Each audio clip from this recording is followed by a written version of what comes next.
प्रयागराज में उमेश पाल की हत्या की प्लानिंग हो गया खुलासा। साजिश के तार का कनेक्शन, पूरी प्लानिंग इलाहाबाद हाईकोर्ट के वकील के घर में बनी। कैसे उमेश पर घात लगाना है, किस तरह से घेरना है और कैसे मौत के घाट उतारना है, पूरी साजिश रची गई। यूपी की सरकार में कोहराम मचा देने वाले सोहरे हत्याकांड में यूपी एसटीएफ ने जिन 12 लोगों को अपनी टॉप 10 सूची में नामजद किया है, उनमें से गिरफ्तार किया जा चुका वकील भी एक है। बाकी 11 मोस्ट वांटेड में से 2 भाई जेल में बंद हैं। इनमें एक यूपी का माफिया अतीक अहमद और दूसरा उसका भाई अशरफ है। अतीक अहमद अभी अहमदाबाद जेल में कैद है, जबकि उसका भाई और उमेश पाल हत्याकांड का मोस्ट वांटेड अशरफ यूपी की बरेली सेंट्रल जेल में कैद है। प्रयागराज में अंजाम दिए गए उमेश पाल दोहरे हत्याकांड के मुख्य आरोपियों में से एक मास्टरमाइंड को पुलिस ने गिरफ्तार किया।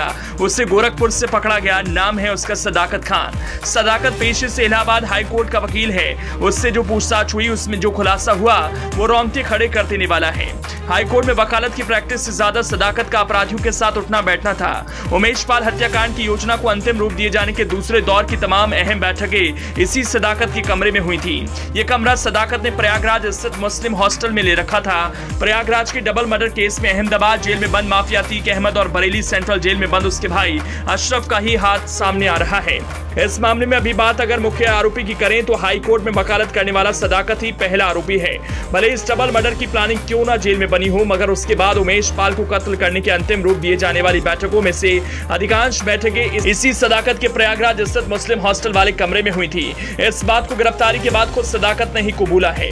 इलाहाबाद हाईकोर्ट का वकील होने के बाद सदाकत आखिर अतीक अहमद से अपराधियों के संपर्क में क्यों और कैसे पहुंच गया, तो सदाकत का कबूलनामा है। इस गैंग ने सदाकत को लालच दिया था कि इलाके में विवादित जमीनों के सौदे और उनसे जुड़े तमाम कानूनी मामले सदाकत के ही हवाले किए जाएंगे। लिहाजा उसने अतीक गैंग के उन शूटर्स की बैठकें अपने हॉस्टल वाले कमरे पर करनी शुरू कर दी। इलाहाबाद हाईकोर्ट का गिरफ्तार वकील सदाकत कैसे उमेश पाल डबल मर्डर से लिंक हो सकेगा, पूछने पर यूपी एसटीएफ प्रमुख ने कहा, घटनास्थल पर वीडियो सीसीटीवी फुटेज में एक शूटर दुकान के अंदर से गोलियां झोंकता हुआ नजर आ रहा है। उसका नाम गुलाम है।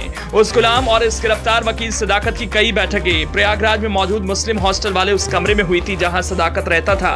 इस बात को सदाकत ने ही कबूला है। उसने बताया कि न केवल शूटर गुलाम बल्कि सोहरे हत्याकांड में शामिल और सभी तक वांछित और भी कई अपराधी इसी कमरे पर षड्यंत्र का ताना बाना बुनने के लिए इकट्ठा होते थे।